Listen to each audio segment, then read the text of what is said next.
Well, good evening, and welcome to this episode of Let's Talk Shop with Russ. We're here again. This is Saturday, so glad to have all of you. I appreciate that.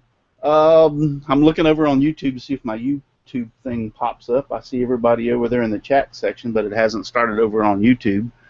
But we are live. I can see it down at the bottom. Just a few things to go over real quick, and we're going to get started. Tonight's going to be on finishing or finishes. So I hope to give some of y'all some information that you've never seen or heard before. And I do have some demos. We're going to play around tonight and have a good time. It's live.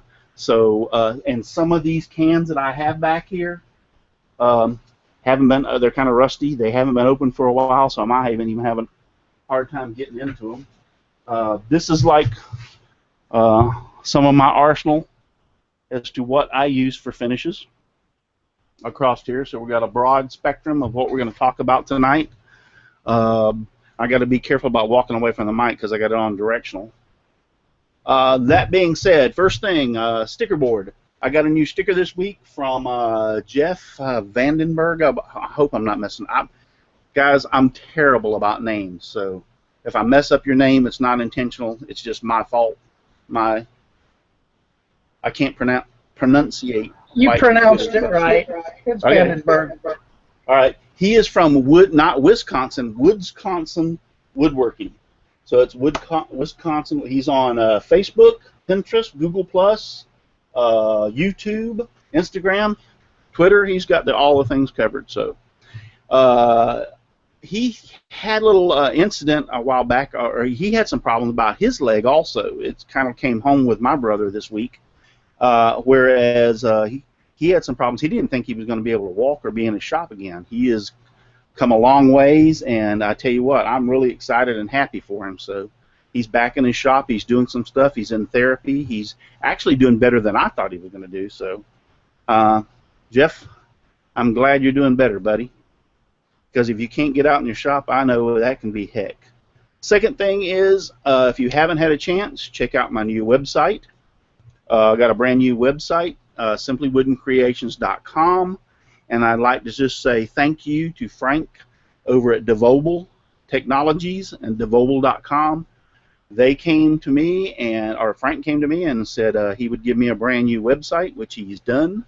Fantastic job. I tell you what, I'm very, very excited about it. It looks very professional, something I always wanted to do, but I was limited as to what I could do. If you saw my old website, you know that. So thank you, Frank, and thank you, Devobel Technologies. And that is devobel.com for all your website needs. They do hosting, email, everything. So build websites, so check them out if you have an opportunity. And also, just to let you know, in the future, he is going to be on the show, and we are going to give someone out there a brand new website. If you don't have a website, there's going to be a contest, and you can get a website. And if you do have one, then you'll get a makeover. Like I had one, he gave me the makeover. So, and I look so much better with a makeover, trust me. So, anyway, so I think that's pretty well it. So we'll go down the line so we can get the show started. And I'm going to start on. I'm going to do it different. I'm going to start on my right tonight. And so tonight on my right is Tommy G. Tell us where we can find you. Yeah, my name's Tommy Gonzalez. You can find me on YouTube, Facebook, Instagram, Twitter, all under Tommy G Workshop. Great. Next is Shane over at Shane's Workshop.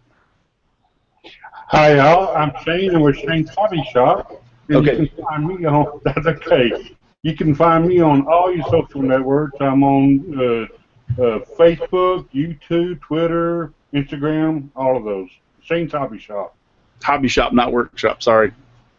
That's okay. My brain is only this long, so it's limited as to his capacity. So, and then Russ, the other Russ, and I'm not going to call him the evil Russ anymore because he's become my buddy, and he's not evil.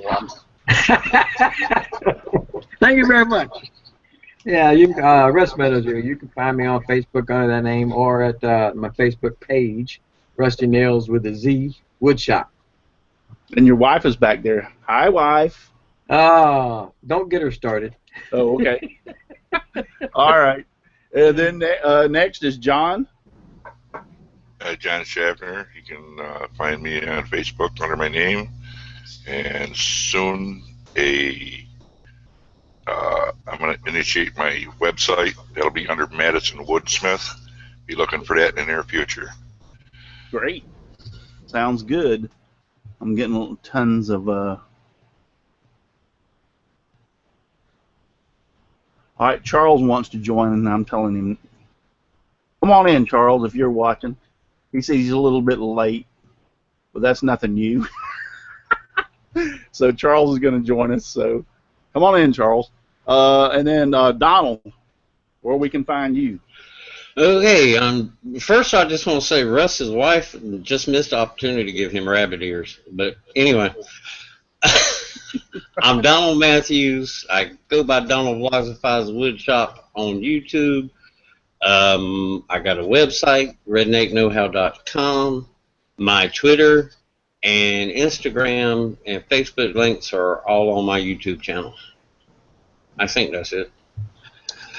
Just looking over, we got at the chat section over there, we got a bunch of people over there, and the next person, Dave, is monitoring the chat section. So if you have some questions, post them over there, and Dave will interrupt me, and don't mind interrupting me, Dave, if you have some questions, and let me know what there are. So Dave Gatton is next.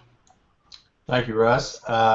You can find me on YouTube, Facebook, and Twitter under Dave Gatton. And you can also find me on a couple of websites, www.cncsidewinder.com and also www.garageworkcnc.com. Great. And then Chris Ahern. Hey guys, Chris Ahern here from the Old Cranky Workshop on Facebook. And on YouTube, you can find me under Chris the Wheeler. And if I'm not there, as I always say, I'm usually down at the local pub. Great. And then Charles Deering. Howdy, I am Charles Deering. I am in Gatesville, Texas. YouTube is, Charles Deering Scroll. And everything else is on woodenvisions.com. Woodenvisions.com. Thank you for having me. Did we get started late? No, I just talked a lot. Oh, okay. And then Brian from Summers Woodworking. Hi, I'm Brian with Summers Woodworking. You can find me at summerswoodworking.co, or you can find me on YouTube at Summers Woodworking. Great. Actually, Charles, you said you thought we started late. I started right on time by my watch, so we did good. And I know what is this, 3 shows on time? I'm proud of myself. So, and I get this stupid pop-up that says Apple software updo your whatever, so gets aggravating. All right, guys, tonight we're going to talk about finishing. And basically, I'm going to talk about finishing wood, but also I'm going to talk about I'll throw in some other stuff in there also as far as metal, because I do a lot of metal work myself. I just haven't done any videos, and a lot of people don't know that. But we're going to basically talk about finishing wood.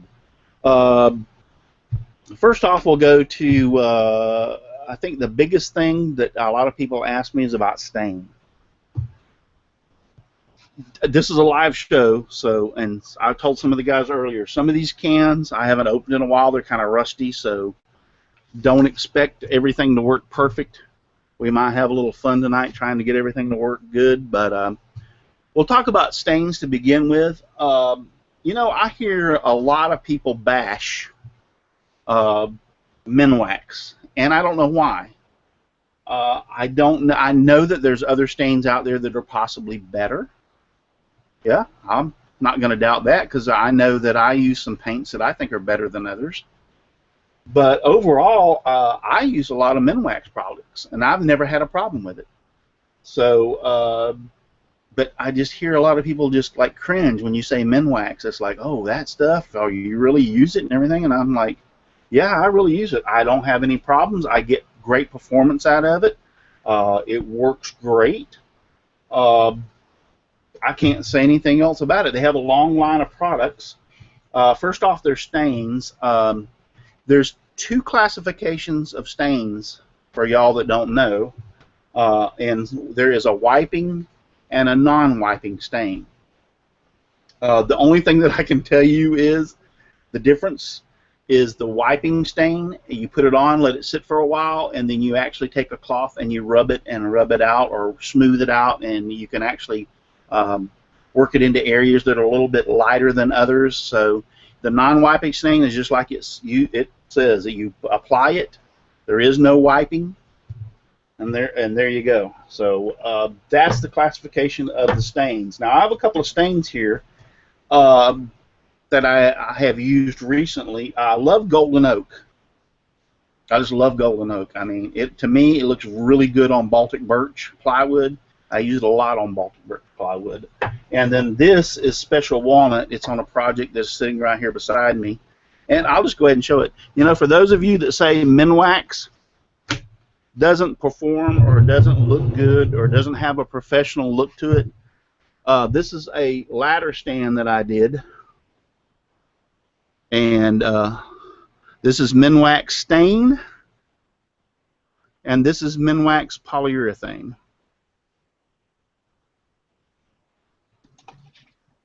And this is done on just clear pine that you can buy at the big box stores. Well, it came out real nice. Yeah, so that is 6 coats. That's 1 coat of the Minwax stain, which is the one I just talked about. And, yeah, I think it come out real well. What was the name of that stain? The one that I used on this, which this is for my daughter. She wanted this for her bathroom, so I went a little extra and put 6 coats on it because it's going to be in a bathroom under humidity and stuff like that. So I put the extras. The stain was special walnut, which she picked out. Hey, Russ. That's the name of the stain. I'm sorry. Well, what's the difference between stain and dye? Stain. I mean, I don't use dye other than food coloring, and so I'm not quite sure other than the fact that I think stain is more like mineral spirits based, oil based, and has the pigments put into a mineral spirits or oil base. I mean, I'm not a stain expert or finish expert as far as I know all the terminology and everything that you use. I use the stuff, I know what I use, and I know what works well for me. So if we get a lot of people saying, well, this or that, I understand. And if you're using a product that works well, keep using it. If you like it, go ahead. But I'm just trying to inform you of what I use, what I know. And as far as dyes, I don't know what category they would fall into as far as if they're oil-based or alcohol-based, because I've never used dyes. I have used... Sorry. Go ahead. I started to say that part of the difference could be stains tend to be a shade of brown, dyes could be other colors, but they also have colored stains out there, so I sort of corrected myself as I was saying. Yeah, I have something, and I don't see it right off the top of my head, and I forgot to. But they also Minwax makes a gel acrylic stain in a tube that you can use, and it's got like an indigo blue, and I used it on some wood. Man, that turned out great. But once again, it's stained. So I've never used dyes. I've used food coloring, and we're going to talk about that as we continue. I've used food coloring, which I would consider kind of a dye. But other than that, I'm not sure about the difference between dyes and stain. But that was done with that, and that was also finished with the fast-drying Minwax polyurethane. That was what was used on that ladder stand. That stain and this. I like, when it comes to stains, other than that little line of the gel stain that I just told you about, and I wished I'd thought about finding that tube and bringing it and showing you all tonight. If you go into Home Depot, you'll see some white tubes, and they've got different colors, and it's a gel stain. and you rub it on, and I got that like the dark blue or indigo blue or whatever, and it worked great. It was a very nice stain. It turned everything really nice and blue. So that's as far as I know about that. But Minwax also, I use a lot of oil base when it comes to stains and to finishes. Minwax also makes a polyacrylic, and I've used it. I'm not a fan of it. It's water-based. It cleans up with water. I tried spraying it. It really didn't work that great spraying. I've used it on some other projects. I took a clock face. I printed the clock face out. I glued it to the wood, and then I used this polyacrylic to put over the clock, the photo paper of the clock face and the wood, and did several coats to help seal the clock face, the paper, into the photo paper, into the wood and onto the wood. That worked very great. This runs. I had problems with it wanting to run. I'm not a fan of it. I'm sure there's certain application that it works great at. Any of y'all have any experience or used it? I've used it once myself, and I wasn't a big fan of it either. It's still sitting in the shop. Hardly even use it all. I'm about ready to throw it away. Yeah, I'm not a fan of it. Hey, Russell. Yes. I wanted to point out on the stain versus a dye. Okay. The only difference between the two is with the stain, it's more on a surface, where a dye soaks into the wood a lot more. Okay, that sounds to reason. I was going to say, getting back to that, I don't know if I'm. Is it all right if I plug somebody else's channel? The Wood Whisperer, Mark. Yeah. Mark Spag. I can't think of his name, but however you say his name. If you go back to some of his older, videos, he has a thing about, I believe it's staining blotchy wood or something like that. Yes. And he goes into detail about the differences between the gels and the stains and the dyes, and gives some pretty good tips about staining stuff like pine and that sort of thing. So. And if you can't get a hold of Mark Spagnolo, get a hold of Lynn over at Darbin Ovar. She's really good with the staining department. She makes her own milk paint and all kinds of stuff. Yeah, I'm going to show y'all some tips and tricks tonight before it's all over with. Hey, Russ? Yes. We have a question over here in the chat. Dan Inglewood asked, has anyone ever crushed berries and used the juice for stain? And if so, how does it work? I've never crushed berries. I have used tea. I bought Lipton tea, added some hot water to it, a very minimal amount of hot water, and I'm talking about use like 3 tea bags and use maybe 3 or 4 tablespoons, just enough to get a stain, so to speak. That worked very well. The tea looked very good. I've also took steel wool and put it in vinegar and used that, but I've never done berries. That's one of those things I've never done. It's interesting. So I'm sure I've done berries. it leaves it kind of blotchy looking. Most parts of the wood will soak right in, and other parts will just stand on top. I think anything that you have that has a color pigment to it is going to work to change the color of wood. Wood is porous, very absorbent. Even some of the harder woods like hickory and ash, they still absorb stain. They all absorb color, so to speak. So, pretty much the sky's the limit as far as what you can do with it. One of the other things I like to point out real quick, and Minwax has lacquer. I have a lot of people say they use this lacquer or that lacquer. Deft, I think, is one of the lacquers. And they say, oh my God, it's the best they ever did. Lacquer is lacquer. I'm sure there's different formulas, and I'm sure they tweak it a little bit for their consistency or whatever. But come on, guys, go back, look. Lacquer is lacquer. So it's probably one of those things that you used. It worked great for you, and I'm not saying don't use it again. And this is any better. I'm saying is if it works good for you, keep on using it because that's great. But I've bounced around between products. Minwax lacquer worked great for me. Didn't have any problems. Their stains come in spray, which is great to get that uniform look. The polyacrylic and Minwax makes in the liquid and spray form. It's the spar varnish, spar urethane. Couple things. This is great for exterior products exterior products, exterior wood. If you're going to put something that's going to be outside, you want a good durable finish. This is what you want to use. This stuff will last and last and last, and it also comes in the spray form. It's excellent for doors. I've done a lot of people's doors, front doors. I've done $500-600 doors and used this stuff, and it lasted for years. It's just like anything that you put outside. It's going to be affected by the elements.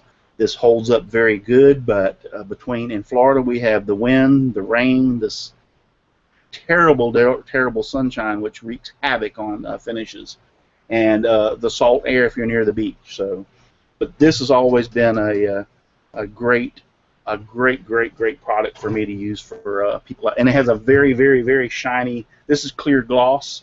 I love gloss. Had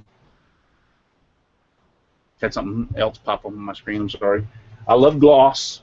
I mean, a lot of people like matte finish. A lot of people like eggshell. There's all kind of finishes. I love gloss. The better gloss, the better. Now, saying that, also I've got some Olympic.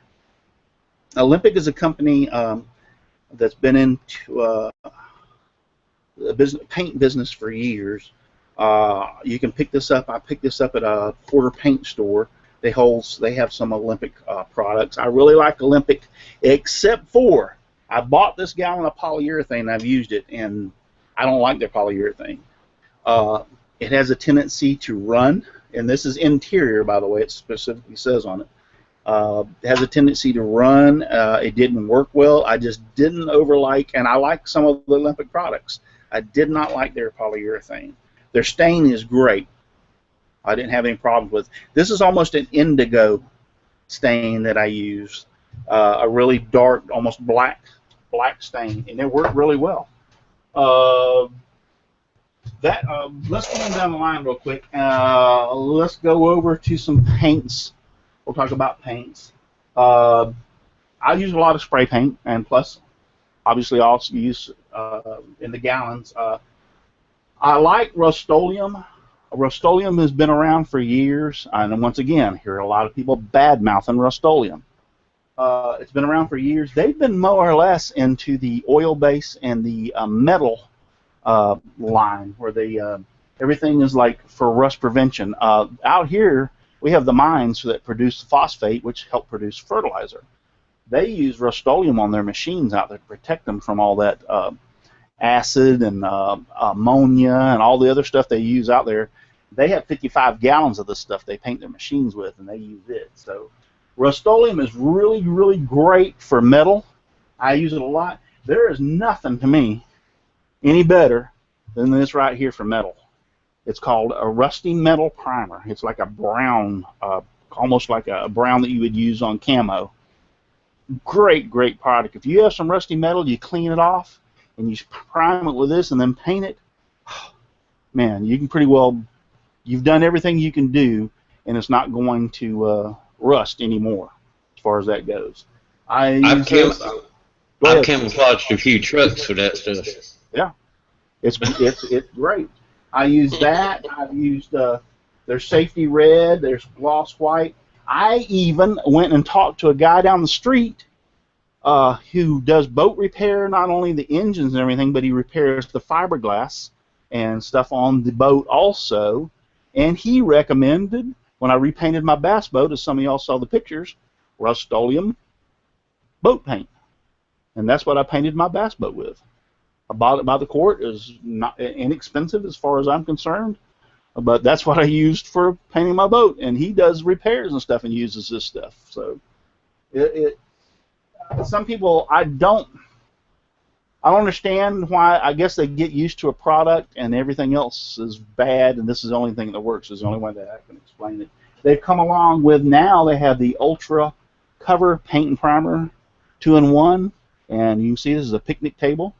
I've used it on some wood, really worked great. I used it on wood and making pumpkins. I like the color, and I used it to make some pumpkins. This is gloss orange, also for my Go Gators. Yep, from my Gators. Works great for that. Gator orange. Has But come you're out wearing with, a UNC color shirt. yeah. At least he's got those cans stacked up in front of that ugly clock. So Rust-Oleum now has a lacquer, and not only they have they have lacquer paints, but they have a clear lacquer. And this is like almost $2 a can cheaper than the Minwax and others, and I've been buying this, and this stuff works great, fantastic. Once I found it and I tried it and it worked great, I went back and bought like a case of it. You know, so for fear that I have a habit. I buy something, I like it, and I use it a few times, and I go back to get it. Either they don't carry it, or it went sky high. I don't know why that is, but that happens every time. So I bought a bunch of this stuff up. Yeah, ever since you told me about that, I bought some of that too. Next is the Krylon. Krylon, great. I really wish Rust-Oleum would go over and use the Krylon tip. This is a fantastic spraying tip. If you'll look at the little white tip right here, it's turned this way. That means the spray pattern is like this. I can rotate this little white tip to the side, and that means the spray pattern is like this for flat. Fantastic engineering, guys. Love the tip on the Krylon, and I like Krylon. One thing I have noticed about the Krylon compared to the Rust-Oleum is Krylon, if you spray a little heavy or a little thick, tacks quick and don't have a tendency to run. And that's part of their thing, is you can spray it and have no problems with it. So it doesn't have a tendency to run as much as the Rust-Oleum will. So, but I like Krylon. I use Krylon. Now I think I talked to a few of you. Do I have it up here, or did I? I've always liked those nozzles with the fan spray option because that mist is hard to control. But this round spray nozzle, which is typical, is not near as good as that one. And I can't believe I didn't bring it in here. Krylon makes a clear, I'm looking around, this is the Krylon clear double thick or triple thick glaze. Okay? I've used that. I don't like it. I hadn't. Go ahead. Well, I've used it. I was restoring an old 1978 pinball machine, arcade style. You put the quarters in, and I used that on the playing surface, and it comes out pretty thick, and you got to do it good. But if you keep that motion down, it worked out well on that particular project and stuff. But I haven't actually used it on any other of the wood products or the things that I've been making now. But it worked good on that pinball machine. When I tried it on something like this, it did not do. It might be good for a flat surface that you're spraying it up above, so to speak. Like if you're spraying it like this, or for something like this. First off, it didn't want to get into the nicks and crannies. Well, it's a glaze. I mean, it's a triple thick. It's thick. Yeah, so I can understand that, but I just didn't have any success with it. I'm glad you said that, because I might try it on something flat and see how it works. But they also make this in just regular clear acrylic. I can't believe I didn't bring the can in, or the spray can in. And that's what they call the clear coat, right? Yes, a Krylon clear coat. Yeah, that's what I use. It works fantastic, except do not use it on bare wood. Yeah. The reason I say that is because I've used it on bare wood on projects. I was thinking about using it rather than using the lacquers because it was so much cheaper. This is like $3 for the can that I'm talking about. So I'm like, man, for $3, and the clear acrylics work great. Don't get me wrong, but the problem I had with something about putting it on bare wood is that it would not dry. I had crosses that I waited for like 30 days, and if I laid them down on something and left them for a few days and come back, they would almost bond themselves to whatever I left them on, like cloth or whatever. I had to put wax paper between them to keep them from sticking together. So it took a long. I sold a guy a cross, and I told him, I said, it's going to take about 2 or 3 weeks for this to dry. So he said he waited 2 or 3 weeks. He hung it on his wall. Lo and behold, his wife went to take it off the wall to clean it or whatever, and it pulled the paint off the wall. What is y'all's pricing in y'all's area for this stuff? Because I generally pay $6 or $7 a can. That's about, yeah, it's about the same here. What you were saying earlier, I'm also a fan of high gloss. I mean, there's times when it doesn't work. Hold that back up. Hold that back up, Charles. Now that is one product that a lot of the woodwork here. Let me click back on you while I'm talking. That is a lot of products that Deft. A lot of people swear by Deft, the clear wood finish, the lacquer spray. They say it works I've never used it. It's one of those things I never run across. I know Deft makes also the shellac product. I still don't see Charles in the main window. This is my favorite There one. he is. Yeah, I've got him. Yeah, that works great, Charles. And I've never heard anybody complain about that. The only complaint I have is the price. I wish it was a little cheaper. I don't remember how much this was, but same. Yeah. Yep. Okay, so this I'm not a fan of. The regular acrylic I'm a fan of, except it does not now. That being said, I tried it. I sprayed it with lacquer. Then I put this over the top of it, and it worked great. I mean, there was no problems. It seemed like there was something, the oil of any wood, even though you would think there's not oil in wood. Yeah, there is. Even it's been sitting out and drying, but something about the oil in the wood or something in the wood that reacted with this and kept it from drying. You seal the wood with lacquer, spray this over it, it dried great. But I'm like, well, I don't want to use 2 different products, even though this is a little bit cheaper. So I kind of I use this for other stuff, for painted surfaces, as far as the other stuff I'm talking about. Go ahead. That's one thing where if you're not sure about the finish on the wood you're using, it's a good idea to take a scrap piece and test it out, especially if you want to put a clear coat, something different, a different product on top of another product, just to see what happens. Because I put that Krylon clear coat on, I believe it was some enamel once, and it didn't work out good. You know, that's strange because I've used it on enamel and I've used it on acrylic paint. I have some ducks that forgot to bring them out, you know. Well, some bases don't match it because let's say you paint something and then you'll clear coat it and it'll crackle the paint. Exactly. The makeup is different. You have to be very careful what you spray lacquer over. Lacquer is different from a petroleum product. Even though it is a petroleum product, it has a different consistency of polyurethane and everything else. So yes, you can spray lacquer over the Rust-Oleum paint or paints or even the polyurethane, and you will get exactly what you're talking about, Charles. It will do that crackly. It'll mess with it. They're not compatible with each other.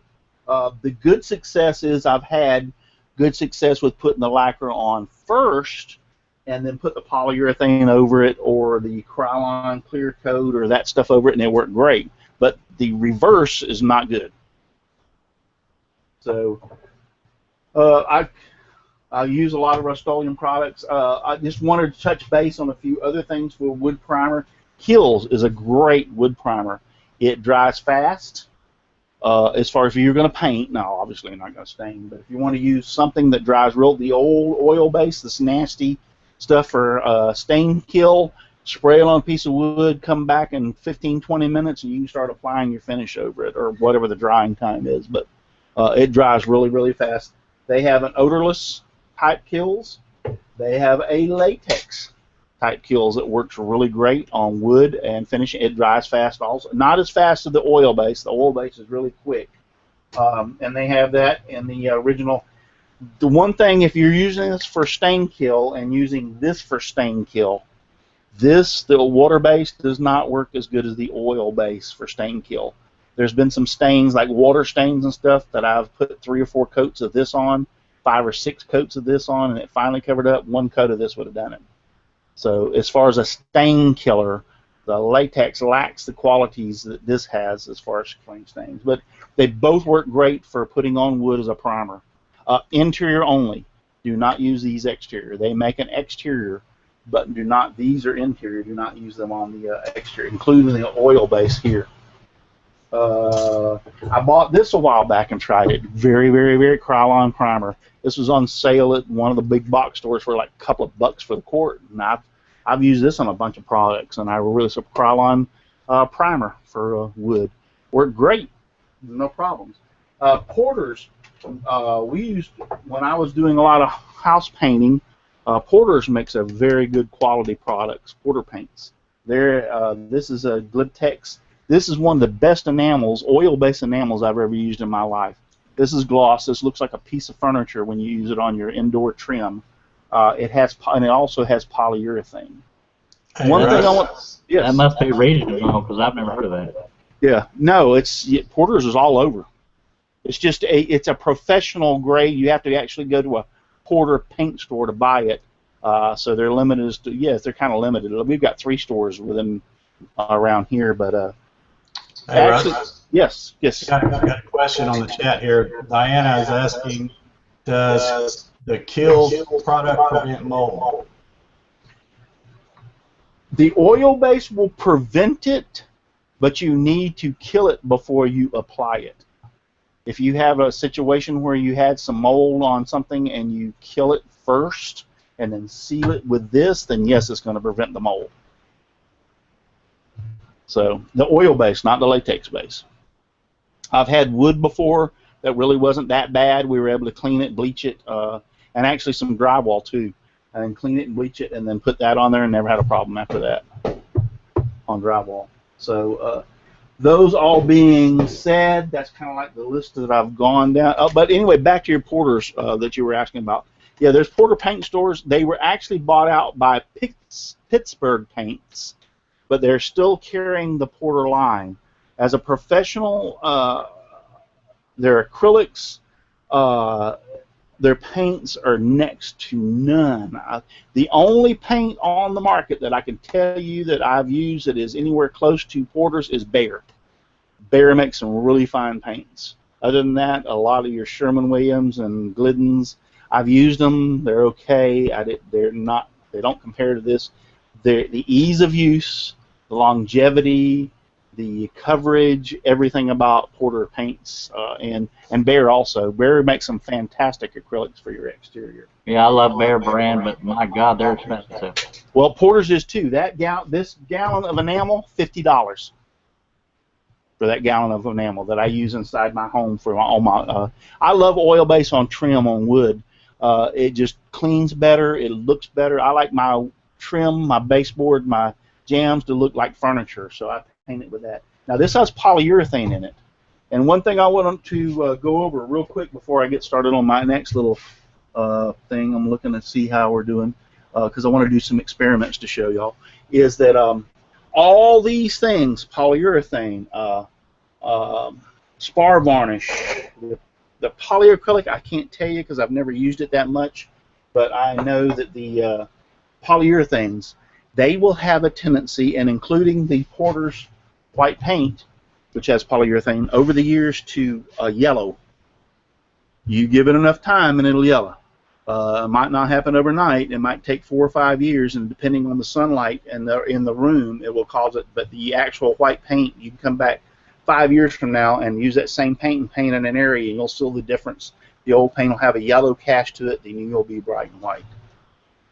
So, and I want to tell you another little trick as a professional. White sometimes does not cover very good. So, if you add a little black to the white, but a very, very small amount, it will actually cause the white to have 10 times better coverage. Now on this, is you'll see where they wrote on where they put the black in it. It was a B1. They actually put black 1. I don't know if that's 1 ounce to the gallon or whatever that means, but they actually shot some black. You will never notice it if you walk into a room and I could paint this half of the room with the black added and this half with not.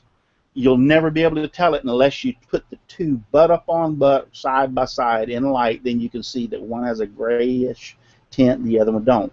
Ceiling paint that you use for your ceiling, when you buy ceiling paint, it's actually a gray cast to make it cover better for your ceiling. So ask your person when you're buying white paint if they can. There's different terminologies. This is B1 at Porter's. I think there's a B10 for quartz, but if they can shoot a little black in it and tell them why you want it for barrier coverage, and it will cover 10 times better as far as than the pure white would. So that's just a little professional trick. Add a little black to the white, covers better. That being said, let me give you another one. When you're applying this and you're having problems with it dragging, a lot of your oil-based paints will drag. There is something that you can put in your oil-based paints to stop them from dragging. It's called Penetrol. You add a very, very small amount of this Penetrol to your oil-based paint, and it's like, all way I can explain it, it's like lubricating the paint. And so What do you mean by dragging?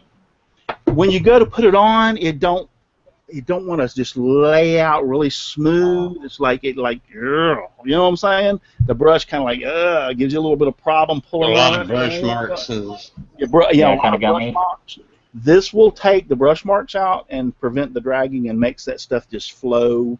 You read the directions; it'll tell you how much per quart and everything else. Go ahead. I think Chris unmuted himself, so he wanted to say something. Well, I was going to mention Penetrol when you mentioned paint dragging. It was a trick my dad taught me years ago. Yep. So he used to also use a thinner kerosene mix of all things. So, but it did. I won't say it's the paint out, but it definitely solved that problem. Don't add this to your paint if you're going to spray. No. No, it's only for brushing or rolling if it's sticking, and it's only for oil-based. This is not for latex. They do make a latex Penetrol. This is not it. Now, I'll give you another little tip. I'm full of it tonight. This, if you will read the back, works great to protect metal. If you have a cast iron bandsaw table, which I have, a cast iron, I don't have a cast iron table saw table, but if you have cast iron on your tools, if you will read the direction on the back, you can apply this to your tabletops, cast iron, and I've used it, and it works fantastic to protect your cast iron. The problem, or the difficulty is you have to clean it real well, you apply it as directed, it works great, but it takes like 24 hours for it to dry before you can use the table or the tool. But great for protecting metal and cast iron. Great. I have it on my tools out there in my shop. So, and you can buy this at the big box stores. No problem. You can find that. I'll admit, Russ, I don't use oil-based because I'm impatient when it comes to paint, and oil-based takes so bloody long to dry. Yeah, it does. Anybody want to give me a break and talk for a second? Anybody got any input in here? Well, I did want to tell you, for the sake of the viewers, and I know you're talking a lot and explaining a lot, but when one of us talks and your mic is and you're not muted, it echoes real bad. Just for what that's worth, I know you're doing a lot. So. Okay. Well, maybe I can turn it down. I got the gain set up high. Maybe I can turn it down a little bit and see if that's better. Does that help any? I don't know. One of us has to talk. No, still an echo. Okay. I'm good at talking. Hi, I'm Charles Deering. Okay. On the Rust-Oleum, they've got a textured spray paint too. I discovered this when I helped out a friend who had a ramp on his house, and it was always slick. And using the traditional non-skid wouldn't work because it was an old house. So we found this Rust-Oleum textured paint, sprayed it on it, and gave it just enough of a grip that his crutches wouldn't slip off when he was on the ramp when it was wet. But what I also discovered, I used it to make gingerbread men Christmas ornaments this year. I found a brown, it's the exact same color. It gave it a texture, so that from sitting back, it looked like a real freaking cookie. I found a trick as far as like painting steps and ramps here a few years ago. If you take the paint and mix in a little play sand with it and put it on the steps, or Yeah, I've whatever. done, It gives done you that that little hundreds bit of of times. traction. He just didn't want that. He wanted something that looked a little smoother, and Mm. spray on what did the trick for him. He was a happy camper. So.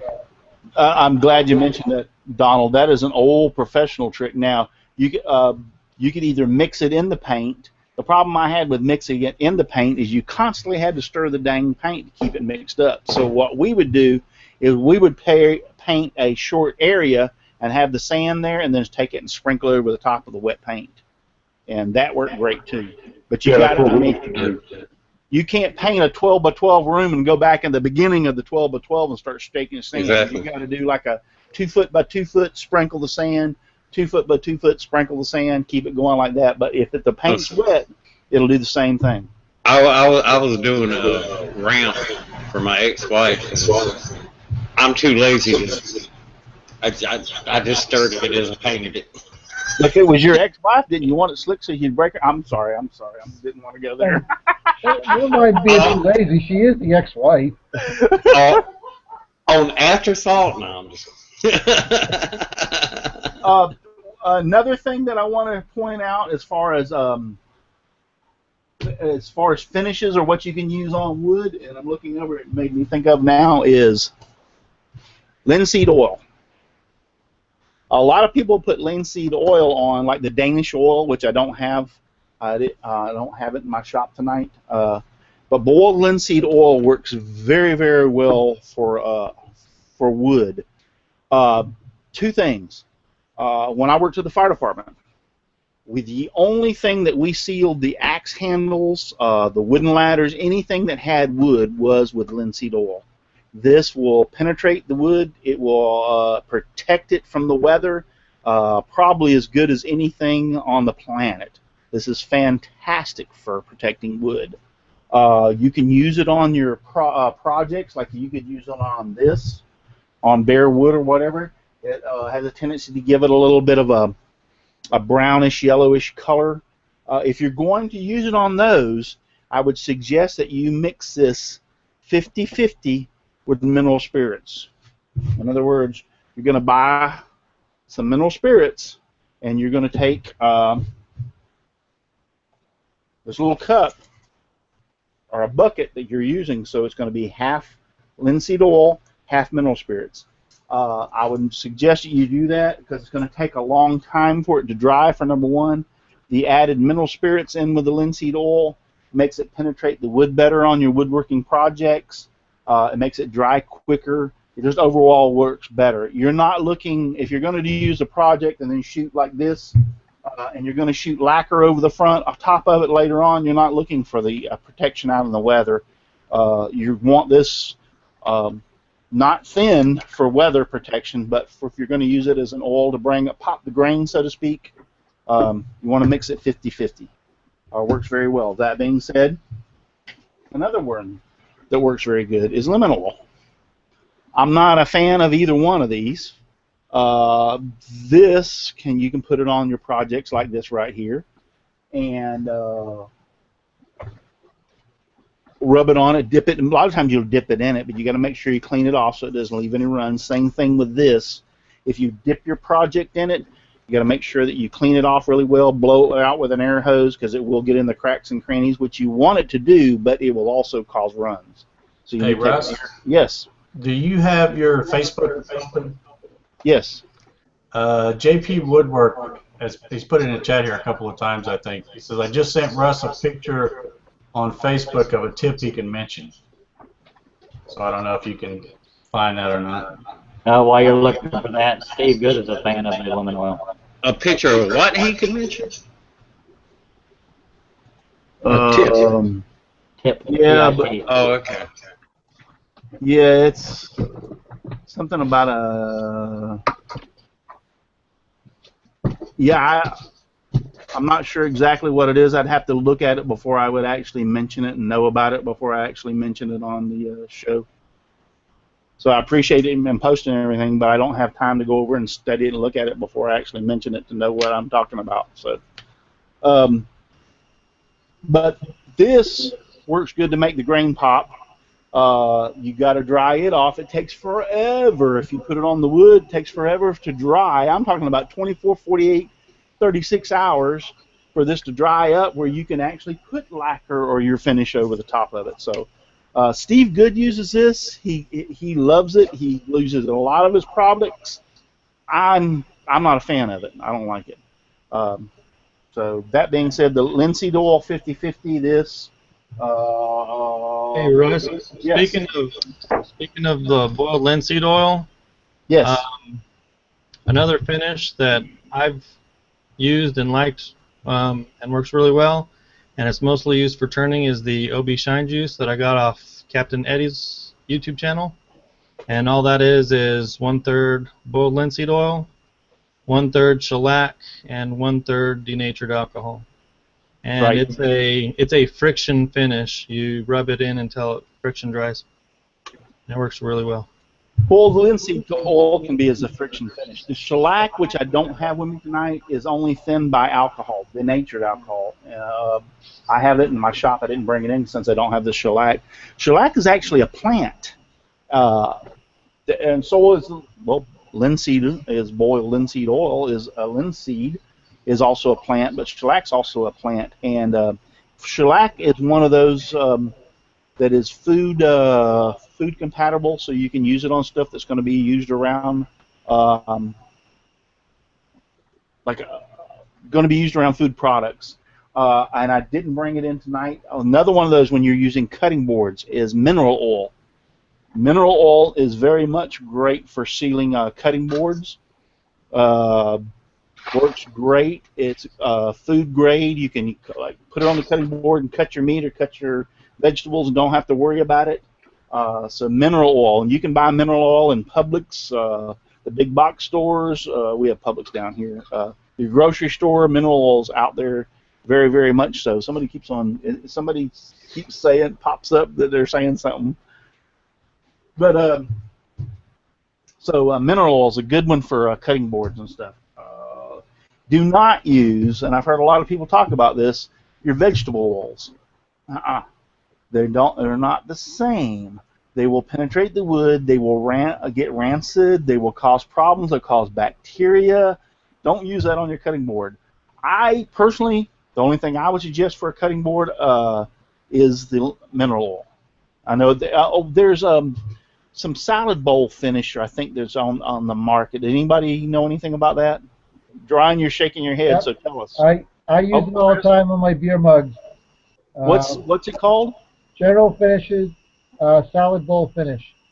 General Finishes Salad Bowl Finish. There you go. I You hear use that, it right up kids? to Vegetables aren't good for you. 4 to 6 coats per item. So there you go. General Finishes Salad Bowl Finishes. That's very good. I think I've run out of everything, so I can start the tips. We might go over a little bit tonight because I have a few tips. Didn't mention beeswax.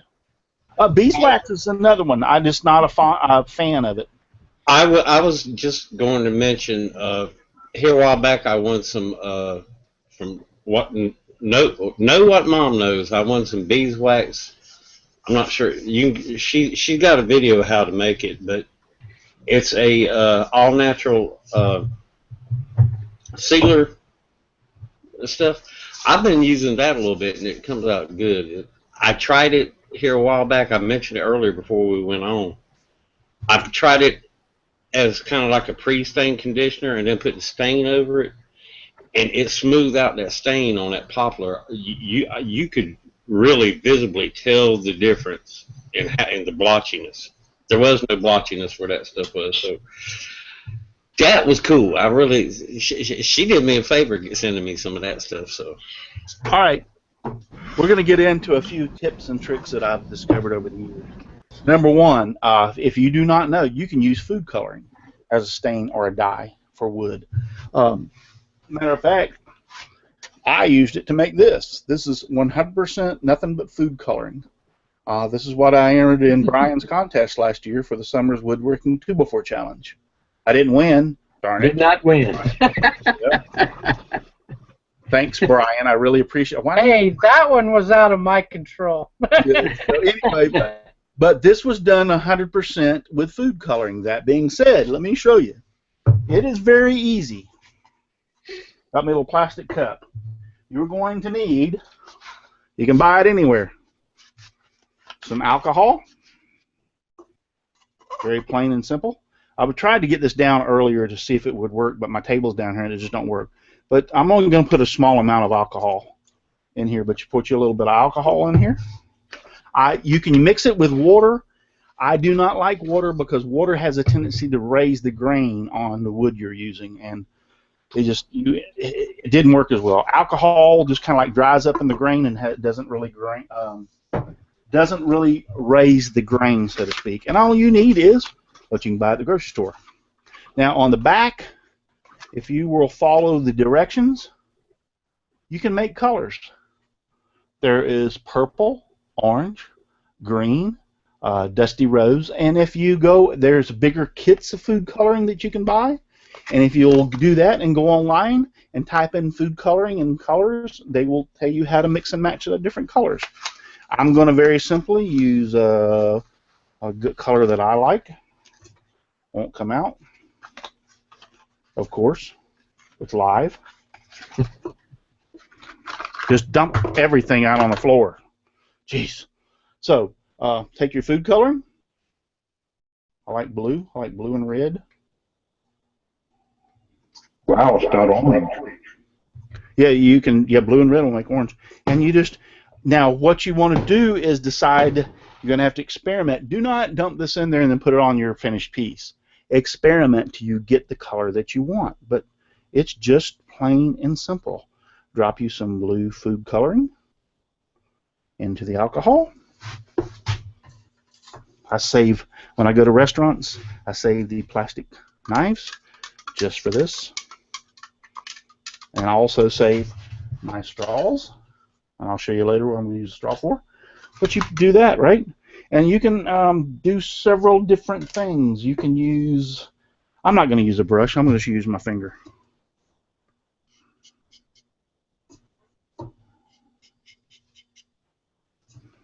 Now you're gonna have to explain to the wife why your finger is blue. Yeah, it won't blue. It won't turn that blue that quick. But you just tell her you voted in Iraq. Yeah. Actually, it is turning it blue. Jeez. I lied. All right, let me get a brush. But the thing about it is, see how light that turned out? You want it darker? Add more food coloring. Actually, that's a way more alcohol than I anticipated using. So, and this is not the alcohol you drink. Just change the name to Papa Smurf. Yeah. So there you go. See. So now the difference in the color of the two by just adding more of the food coloring. So the red will work the same way, green will work the same way. That is exactly what I use to do every piece that's on this. And I'm not just showing this because I made it. I'm just trying to show you what you can do. This was red. I mixed them together to make the orange. Blah, blah, blah, blah, right on down the line. This is all I wonder if the food coloring paste like they use for frosting, cake decorating and stuff, I wonder how that would work, because you can get that in more colors. I don't know. What is blue and what do we want to put in with this? Isn't that the same stuff? Blue and red. And wouldn't you know the red I dropped on the floor? Jeez. Here, hang on. Blue and red tends to make violet, purple. I thought it was purple, yeah. Yeah. Not orange. I went after the red. Mix them all together, you get black. Sure enough. I went after the red. So now we're going to add some red to it. Only here, people. Only here can you see this stuff done live. What I want to see is you combine a couple of them and make white. So I'm just going to use this same brush. Look at there. Does that stay the same color when it's dry, or does it darken or lighten up? No, it pretty much stays the same color. It gets a little, from my experience with it, it gets a little bit lighter, but pretty much holds the same true. Does that go deeper into the wood fiber than Yes, it regular does. stained It wood? penetrates really, really far because it's so thin. So it'll penetrate really, really, really far into the wood fiber. But it works great. I like using it. I've used it tons of times over the years on projects to make different things. Russ, are you on the end grain right there? Yeah, that's the end grain. We can do it on the... Hey, Russ. Yes. Jim Bashirs has a question. He says, would dye be better than using milk paint? Milk paint is the way that I've ever made milk paint was like using a paint and adding water to make it thin, or oil-based and adding mineral spirits to make it thin. I can't answer that question. Dye penetrates more. The milk paint is used to give it like an old antique look. That's the reason you're using milk paint, and I've used it before. I don't know what the dye would do compared to that. So, anyway, what I like about using this is it allows the grain to show through. So you can actually, even though it's a purple or a blue, you actually can see the grain underneath the wood. Let me get a look before I'm... That was kind of a bad piece of wood to try it with. Let's try this one. That's a little bit more open grained. Yeah, look at how that is. Well, to help answer Jim's question, I think milk paint is more of a finish coat as opposed to using stain or dyes. Yeah. It's not really. It's meant to add color, but it's also a finish as well. So yeah. So see how that turned out? I mean, that's really not... I love using that. It works out really, really great. Yes, my finger did get stained before it was over with. So that's one of the little tricks that I wanted to show you. Another thing is that I want to show you a little of my tricks. Anybody ever use Thompson's water seal? Anybody? Y'all like it? All right. You ever wondered, like, wow, I'd really like to use Thompson's water seal, but wouldn't it be cool if you could like use it to color it, or use it to colored? Well, I have for years taken a regular old Thompson's water seal and regular old Rust-Oleum red paint, and I placed my can opener somewhere. I can't find it. Let me grab another one over here.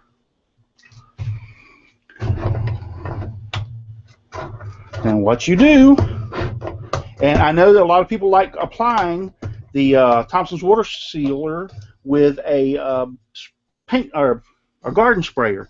You put it in there and you spray it on whatever you want to. Well, you're still going to get runs. So with this, you have to be a little more careful because it will run and then you'll get red runs. So you have to almost like brush this on. But you can, if you want to. I did a wooden wagon out in the front yard, a wheelbarrow out in the front yard, and I wanted a reddish cedar look, or a reddish look that you see on a lot of the woods. So what I did was I took a little bit of Thompson's water seal, and then I took, I think I can do this with a knife. Let me try this real quick. And then I took a little bit of the red paint. I scooped it up, and I put it into the Thompson's water sealer. Get a little bit more red. You can do this black. I've experimented with it. It works great with black. Does the same exact thing.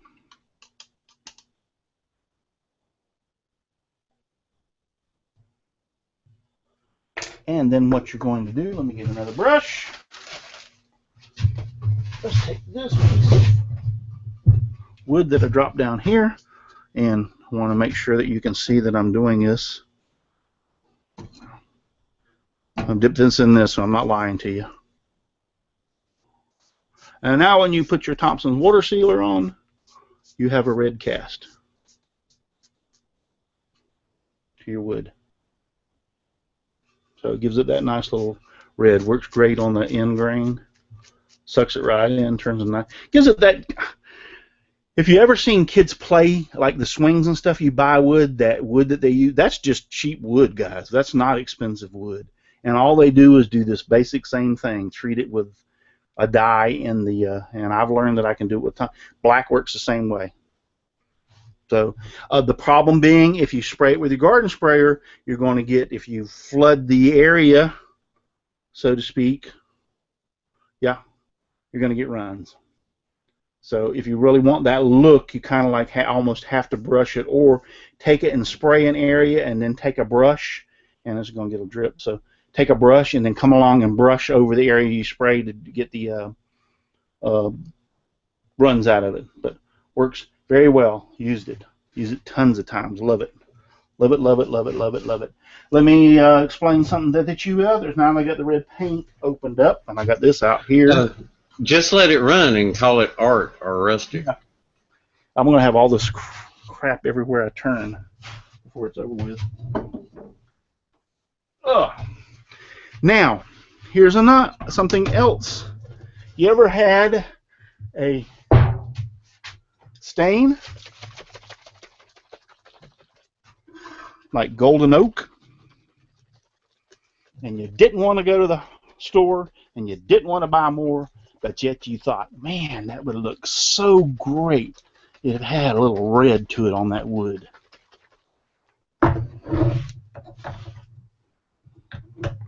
Oil-based paint, oil-based stain. Let me show you what you can do here. This another paintbrush. Went through a lot of paintbrushes. Thank God I bought a lot for you guys.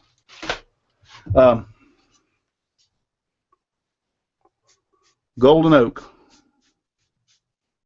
Y'all see that? Now, we want to take a little golden oak. This is going to get messy here really quick because this stuff don't want to pour really good. Yep. Got a rag down there to catch it. I knew this was going to happen. No, I knew it.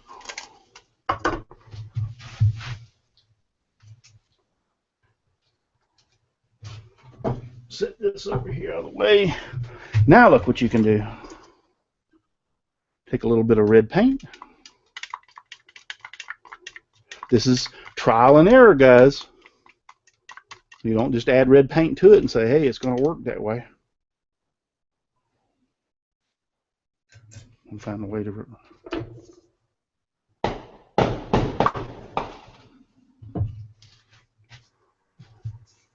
With all this mixing, if you suddenly explode, who should we call? Yeah, but you see that it changed the look, and you can actually add more red to it and play with it, and you will actually get a red tint to it. Let me try a different piece of... Here, let's try it on the end grain. Try it down here. But you can play with it and actually get a red tint to the wood. Same thing. Have you ever thought, that wood's kind of getting used up. Have you ever thought to yourself, I got to remember, I'm going to have to hammer the lid down on this, because if I sit this down and I don't hammer this lid down and I pick it up tomorrow and go sling it around the shop. Thinking to myself is usually what gets me in trouble. Yeah. You ever thought, I wish that stain could be a little darker? Well, guess what? Black paint.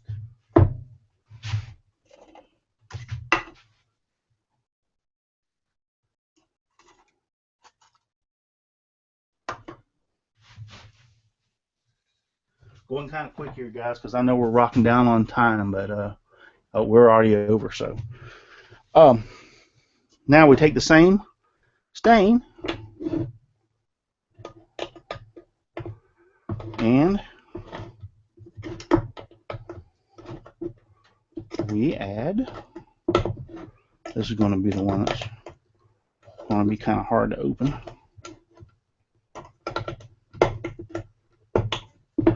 Yes, you are. I appreciate you waiting down to the end to be the one that's a pain in the butt.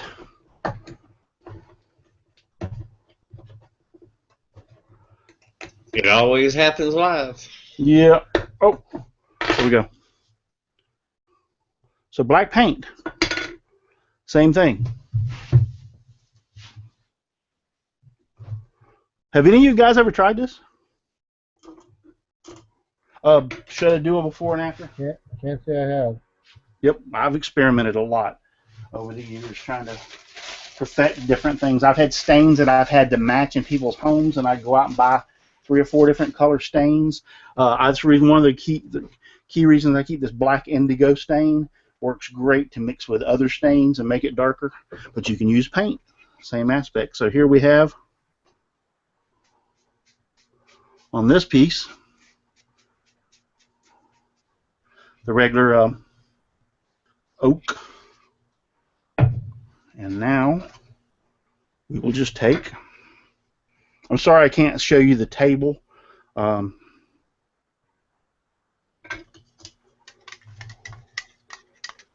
and we're just going to add a little bit of black paint to it. It doesn't affect the stain as far as drying, as far as anything. I've done it numerous times. Never had a problem with it. Ooh, this paint's really thick. That's going to take a second or two to. But it will. You can darken stain. You can turn stain a red cast. I've used yellow paint to turn a stain to a yellow cast to try to match another stain. Been doing this for a long time, so I've got little tips and tricks that I use. Let's see how this looks.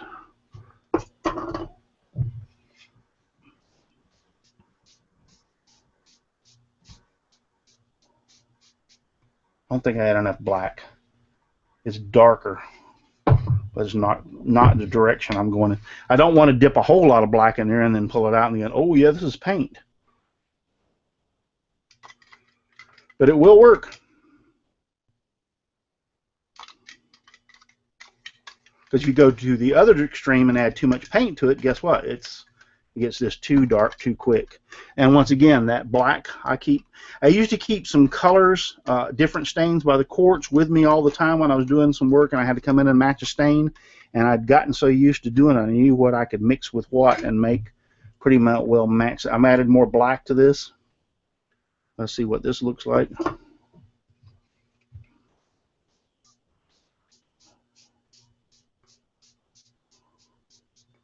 It's getting darker, but not the darkness. All right, you're messing with me now. We're going for it.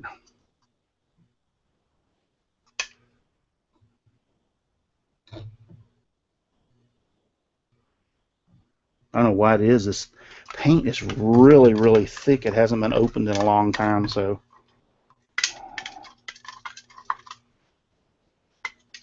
So it's so thick, it's not wanting to mix with the stain. If you can see what I'm talking about, see it's hanging on the edge of the glass? Glass plastic. Now let's try this. Oh yeah. Now we're cooking with gas. So now you can see the difference. So we've actually tried to progress up, even though these others haven't really progressed up that much. But you can actually, I can throw, you know, you can throw yellow in that and do the same thing. So we'll give this a little bit to dry so you can actually see what I'm talking about and see the difference. On the end grain, it actually gets really, really dark on the end grain. Yeah, you're going like, wow. Yeah, that little bit of black changed that much. So, but yet on the face, it didn't change it drastically. So that's another little tip, little thing, a little secret. You can add paint to stain without any problem and make it and change the color of it. Another tip that people don't know that you can do. You can actually add your stain to your polyurethane. If you've got a piece that you've stained and you put polyurethane over the top of it, especially if you're spraying with it. Now, that bladder rack that I showed you was sprayed with a Home or Harbor Freight air gun. The stain was applied with it, and I got a video coming out about it, and the polyurethane was applied with it. But if you're brushing, you'll have some problems because it wants to streak. But if you're spraying, you can actually add stain. Let's say I stained the piece of polyurethane, and I look back, and I went like, wow, that wasn't near as dark as I needed it to be. You can actually add stain to the polyurethane to darken it up, especially if you're spraying, and spray over the top of the polyurethane, and it will work, and it will darken it up. I've done it many a time. So brushing, it has a tendency to streak. You can get by with it if you know what you're doing and able to feather it out so it doesn't look so bad. You can add stain to the polyurethane. Now, it cannot be the acrylic. It has to be oil-based stain and an oil-based polyurethane. Okay, so I went over that. Did I talk about? Yeah, I talked about your. Did I talk about when you're spraying some stuff and you're having a hard time? Guys, remind me. Did I talk about Japan dryer on the show or before the show? You mentioned it. You didn't really talk a lot about it. Okay, if you're having a problem with your polyurethane or you're having a problem with your and you're spraying paint, Japan dryer, you can add that to your paint. Do not add it to the brush paint. Once again, this is strictly for spray applications. And this will cause your polyurethane. It will cause this paint, if I'm spraying it. It will cause the Rust-Oleum, whatever oil-based paint I add this to, it will cause it to tack and dry quicker. If you're having problems with runs or sags that don't want to tack quick enough, you're having in Florida we have high humidity. We're battling all the time when spraying things. Add a little bit of Japan dryer to your paint. It'll make it tack quicker. It'll make it set quicker, and you won't have problems with it drying. This can be found in most of your big box stores, if not a local paint store like Sherwin-Williams or one of those that will carry Japan dryer. You know how much that runs? How much this runs? It's not any more expensive than your other stuff, like $10, $12 a quart, or $8 a quart. I mean, it's not $20 a quart. It's within reason of everything else. You got to realize this. I've had this. The can's rusted. I've had this for years. Because it only takes a little bit. It don't take a lot.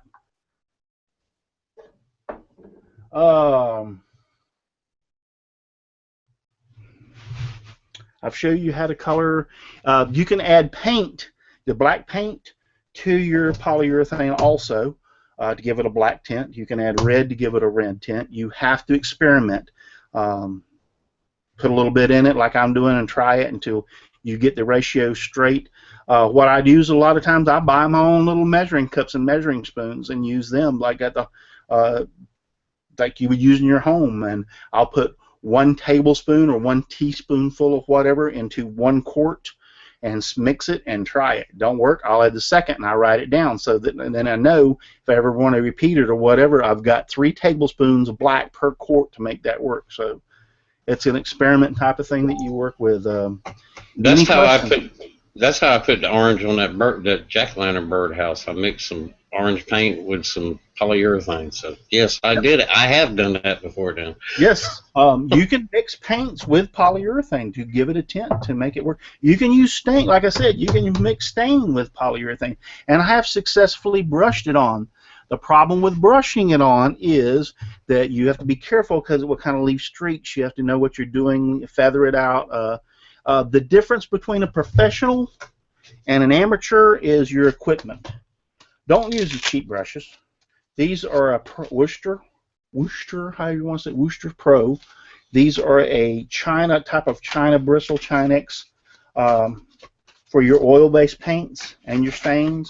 Do not, if I use this brush in paint, some kind of paint, okay, This brush will never be used in stain or polyurethane. If I use this brush in stain or polyurethane, this brush will never be used in paint. It's secured for one or the other. But this is kind of like a China bristle for your oil-based paints. These work fantastic on smoothing and everything else. I buy them in the different sizes. Don't buy the cheap brushes. You know, I buy them in the different sizes, the different angles and stuff. And this is a brand spanking new brush, never been touched.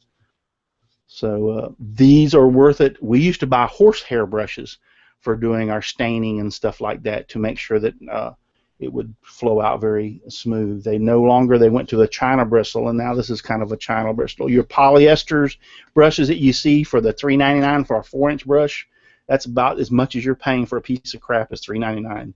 It don't work. It won't work. It'll look like crap. You'll have problems with it. Spend the extra bucks and buy you some good brushes if you want to do quality work. We can go over that at a different time and talk about that. Anything else, guys? I was talking about brushes there real quick. Don't try to use a natural bristle brush with latex paints. No. If I stuck this in, you're right. If I stuck this in, this is natural bristle, like what he's talking about, there's a difference between this and, hang on, give me 1 second.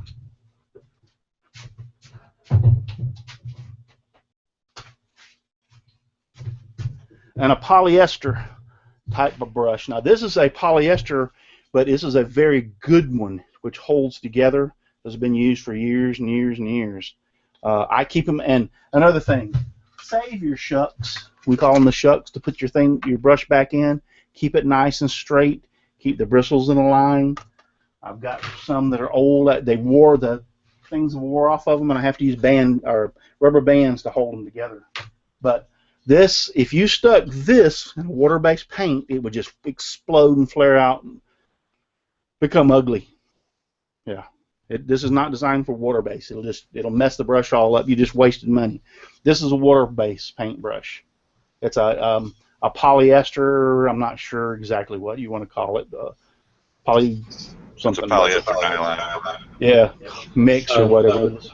I wrap, especially when I'm using latex, I'll wrap the brush. If I got to take a break between painting, I'll wrap the brush in like a plastic food line bag or grocery bag or something like that and tighten it up real tight, and I can be gone for hours or so and come back and the brush is still usable. Another secret is if I'm painting doors in a house and I know I'm coming back tomorrow to paint doors in a house and they're all oil based, and I'm using this brush, I will wipe it off on the bucket and clean it out as good as I can. I will take it and wrap it in plastic wrap like you're talking about, Donald. I will take it home with me and I'll stick it in the refrigerator.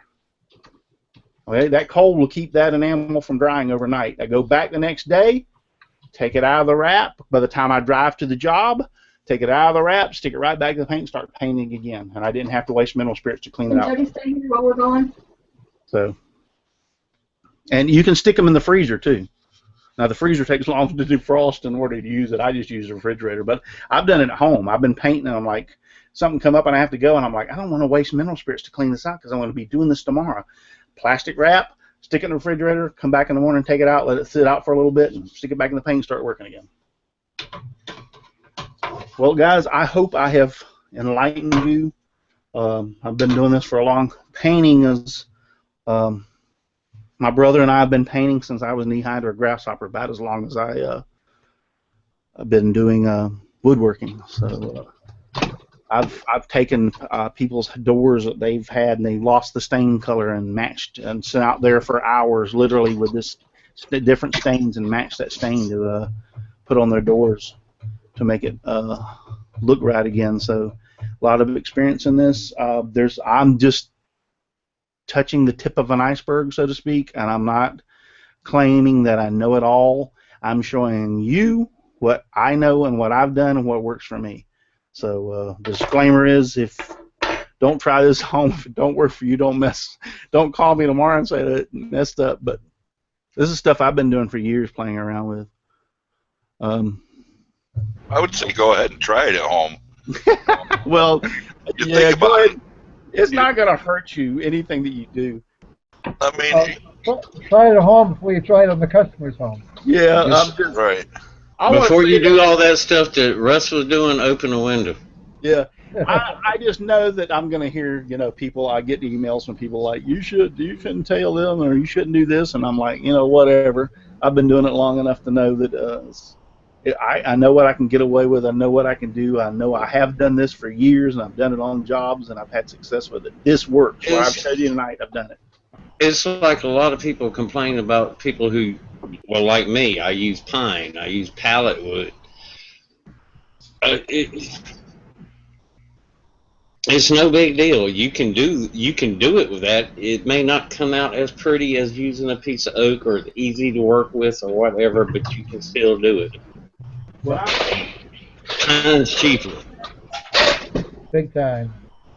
when I'm doing some of my projects and I want to mix and match, and let's say I'm going to do this project right here again, but I'm going to use paints, and I'm going to change it instead of the stains with the woodwork. I've actually bought little palette things like this, and I actually buy little tubes of paint that you buy in the artist department, and I have tons of artist brushes that I use. I buy whole packs of them with the sponge brushes.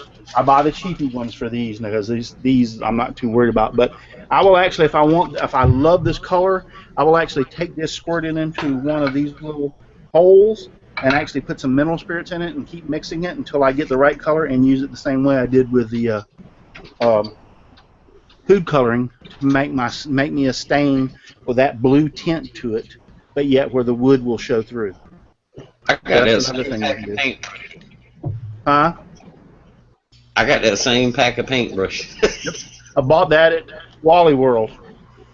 Seems like egg crates would work for that. Egg cartons. Well, I just bought a bunch of these things up because you can keep using them over and over. I just clean them, and this one I didn't do too good a job, but it's not too well. But you can mix different colors like a yellow, a blue, and whatever around here, and then when you're doing your project, but you will get the same effect by thinning it with mineral spirits using these paints that are already colored for you as you do with the food coloring. I like the food coloring better, don't get me wrong. If I had my choice, I'd go with food coloring, but I have used this on projects. Give me 1 second. I think it's over here. I'll give you an example. I just take a block of wood and drill a hole in it and mix my paint in there. That'll work. That's not it. So I don't have the one I wanted to show you that I'll give you an example of, but You're very unprepared tonight, Russ. Huh? You're very unprepared tonight, Russ. Yeah. Well, I get to thinking about things and that I want to show you, but I don't have available. I'm just picking on you, man. Yeah, but anyway, if you get what I'm saying, experiment, have fun. You can create your own stain. You can create your own different stuff by experimenting. I have taken before when I didn't have an orange paint and I needed to paint something, let's say the size of a quarter or a half a dollar, and I have sprayed this into a container or whatever, like one of these plastic.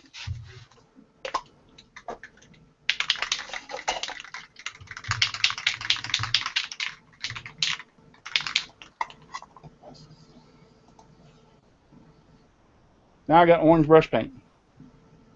Yep. Just as simple as that. Just as Well, simple. for a limited time, it does dry relatively quick. It dries really fast, but if you've got a piece that's like a quarter or a half dollar, something really small that you need to paint, and you don't have an orange, and you look over at that spray can, this is what you do. Now you can dip it in there and paint that little piece. Yes, it's going to dry a lot quicker than what like this normal paint would dry, but it still works. If You know how some caps have that little circle in the middle? A lot of times Yep. I'll spray into that so it's more contained. But yeah, Have you noticed that a lot of my cans that are sitting around here of spray paint do not have lids on them or tops on them? if you do that into a mason jar after several times, you've got you a nice pretty little colored vase, redneck vase that you're. But a lot of my a lot of these don't have the tops on them is because I've done exactly what you're talking about, Charles. I actually have to go through and mark on. If I'm glad that they finally come out. They're smart enough to put the color and even tell you the color on the can, so that I don't have to worry about marking it anymore because I used the dead burn cap to do something else. So now I have no clue what's in there. So I have to go through. I got 15 cans, and I sit there and shake one of them at a time and spray it on a piece of cardboard to see what color it is. Hey, I just look at the nozzle unless it hadn't been used. But yeah. I got a whole bunch of spray paint. Yeah, but sometimes it don't work as well. So, but You know, if you spray a little bit on a Q-tip and wipe it on the edge beside the nozzle, you wouldn't have that problem. I usually just write on the once I go through that problem, and then I take a black marker and just write on it orange on the side of the can, so I'll know what it is next time. Been there, done that. So, oh, see, you're trying to do things the intelligent way. Anything else? We got it. Dave been quiet over there, so obviously not. Well, nothing finish related, but you tell everybody where some of us are going to be next week. Yes. For those of you who don't know, and I just dropped that on the floor with. That's all right. It's got so much crap on the floor. Sorry. Next week is the Atlanta show. The woodworking show is the Atlanta show. Charles should be there. I know I'm going. Dave Gatton's going to be there. Brian, are you going? Nope, Brian's not going. Russ Meadows. Yeah, Russ Meadows is going. There's going to be a lot of woodworkers there. YouTube woodworkers are going to be there. And I plan on going. My wife, I don't know if you read my post today or not, Charles. My wife has confirmed that she's going, and she's looking forward to meeting Karen, right? Yeah, my wife's going. Russ's wife is going. Both Russ's wives are going. Yep. So, I think it's going to be a hoot. I think it's going to be great. While we're at the woodworking show, the wives can get together and go do things and have a good time. And just make sure y'all bring your video cameras, because that ought to be interesting. No, Russ, I'll tell you right now, I'm bringing my wife to keep you away from kissing me unless she helps you. My wife will be there, and she already told me I could. Oh, man. I have the feeling I'm going to have to walk around with some kind of shield. Charles, his wife said as long as he's kissing you, he's leaving her alone. Yeah. As long as I'm messing with Charles, I'm leaving her the heck alone. She's safe. So, I hope... I don't know how many people we've had watching tonight, but I hope that everybody has learned something. I have been able to bring something to you that you can try. Experiment with this stuff, guys. Come on. I mean, it's not rocket science. You can't mix latex paint with oil-based paint. No, that's not going to work. You can actually mix latex paints together and make another color. You can have a red and a blue and mix them together, and they'll make the violet. But experiment with it. I love mixing. To me, it's easier to mix and play around with oil-based paints as far as the mixing goes. I have a lot more fun with that. Surgery, and there will be a pop quiz later. Just saying. Yeah, but I mean, you get some beautiful colors out of some of this, and I love this because you can still see the wood grain through it. To me, this is fantastic. I haven't covered it up. Here's your Thompson water seal back. It ended up turning that piece of 2x4 into that. So that alcohol was typical rubbing alcohol? Yes, just what you can buy at any place. No, it's not rubbing alcohol. Go back. Oh, rubbing alcohol has the wintergreen and stuff in it. Nah, you want the isopropyl alcohol, the clear stuff. No Jack Daniels. No Jack Daniels. Yeah, it's still considered rubbing alcohol, but I was thinking about if you're talking about the wintergreen or whatever, the colored, because they do have that colored alcohol. That'll mess it up. You want this? Now I'm contemplating trying to stain some woods with some Jack Daniels. Yeah, I'm sure it'll work. Them barrels look awful pretty. You can do it. If you drink the Jack Daniels first, you won't notice where you mess up. Buy and use foam brushes when you're doing some of this stuff. If you only have a small project, this is the kind of thing when I know I'm backtracking saying use your other nice brushes, but if you've only got a small board to do or a small project to do, just use a foam brush and throw the thing away. When I'm using kills a lot of times, if I'm doing a stain, foam brush, I can do a 6x6 area of a water stain, throw the sucker in the garbage, you don't have to clean it up. These are another type of disposable brush that are you can buy for a buck or so, or and throw them away. Don't waste your mineral spirits. Oh, one thing I would like to tell you: there's a controversy. People will go like paint thinner, and then they'll go mineral spirits. They're two different things. Bull hockey. Mineral spirit and paint thinner are the same exact thing. I don't know who tried to tell you any different, but if you will look at this, this says paint thinner, and what does it say down here? 100% mineral spirits. Paint thinner and mineral spirits are the same thing. The only difference is, as I told you earlier, about a spraying thinner that makes, I call it hotter, but it makes the oil-based paints dry quicker. A spraying thinner is for some reason the spraying thinner is still a mineral spirits base, but it has less oil in it, if that makes sense, so that it dries thinner. Yes, thinner. Thinner. Well, no, it actually has less oil in it to make it dry quicker too. Yeah. That's spraying thinner. All right, so I think I've gabbed enough tonight. I don't think we have enough time for your pretty song there. I'm crushed personally. Hey, Russ, real quick. Hey, Russ, real quick. Yes. I'm not going to Atlanta, but I am going to be in Vegas next week, and me, Zach Higgins, and Braxton Witherland, along with a couple others, are going to be beating up. So if anybody's out there, Great. He meant to say Braxton Worthland, not Witherland. Just saying. yeah, Worthland.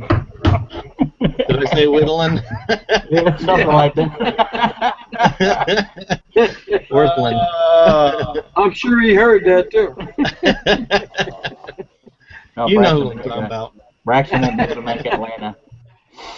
Guys, thank you everyone for y'all being. I'm sorry I haven't been able to pay attention. I've been busy doing this, so I haven't been able to pay attention to the chat section over on YouTube tonight. So I don't know who all was there, but thank you very much for being there. I appreciate it very much. Thank you, Brian, Charles, Chris, Dave, Donald, John, Russ, Shane, and Tommy G. Thank you all for being on tonight. I appreciate it so very much. Thank you for having us. Well, you're very welcome. It makes it all worthwhile. Had a great time at the Tampa show, woodworking show. If you haven't seen it, check out my video. I got it up on YouTube. Had a great time. Met some people. It's really fantastic, and I got to throw this little plug in. It's really fantastic when you're sitting in front of there watching Laney Shaughnessy do his video or his thing, and some of the guy turns around and looks at you, and he turns around and looks at you, and he goes, "You're Russ." I went like, "Yeah," and he goes, "Man, I watch you on YouTube all the time. I watch your show every week." So thanks to Paul, I can't think of his last name. He was over there last week watching at the woodworking show, and I met him, and I met a couple other people that saw me and watched my YouTube videos, and I'm like, there's not a feeling in the world that's anything like it. It's like, yeah, it's really nice, and I appreciate that. I thank every one of you for watching. And just give me sawdust, lots of sawdust all around me and everywhere. I like it flying all around my shop and even in my beard and hair. Good night, and God bless. Thank you for watching. Sawdust. Good night, everybody. Beard and hair. How about your underwear? Y'all come on back. Even in my beard and underwear.